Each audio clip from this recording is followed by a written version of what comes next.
கல்வி நிலையத்தையும் ராசாந்தி நிலையம் அமையப்பட்டிருக்கு. அதாவது இவ்வளோ காலமாக வீட்டில் வச்சு தான் நாங்கள் கரைச்சி கொடுத்துட்டு இருந்தாங்க. இப்போ மக்களோட சௌகரியத்தை நினைச்சு நாங்கள் இதில் வீரத்தில் கோயில் அடிக்க முன்னால் 752 லைன் பிரதான வீதியில் கருத்துத்துறையிலேருந்து வியாபாரம் பிரதான வீதி.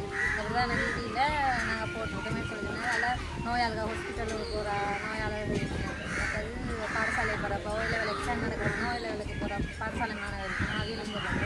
அதை கிளாஸ் தனியான குழுங்கள் இயங்குகிறதால தனியான வெளியில் போகிற மாணவர்கள் அதெல்லாம் வந்து இங்கே மற்றது இது மரம் இருக்கிற ஒரு நல்ல ஒரு இடம். எப்போவுமே போகிற ஒரு வாகனங்களை நிறுத்திட்டு மக்கள் இதில் இழப்பாக இடம் அது எங்களுக்கு நல்ல ஒரு சந்தர்ப்பமாக இருக்குது. மற்ற போகிற வர மக்கள் இதில் பக்கத்தில் கோயில் இருக்கிற கம்மி வாகனத்தை நிறுத்தாங்க. அப்போ அதையும் பார்த்து எங்களை தீதி வித்தியானம் கிடையாது. அதே ஒரு நாங்கள் அவை இந்த மக்கள்கிட்ட பொதுமக்கள்கிட்ட நல்ல கருதி அது எனக்கு செய்கிற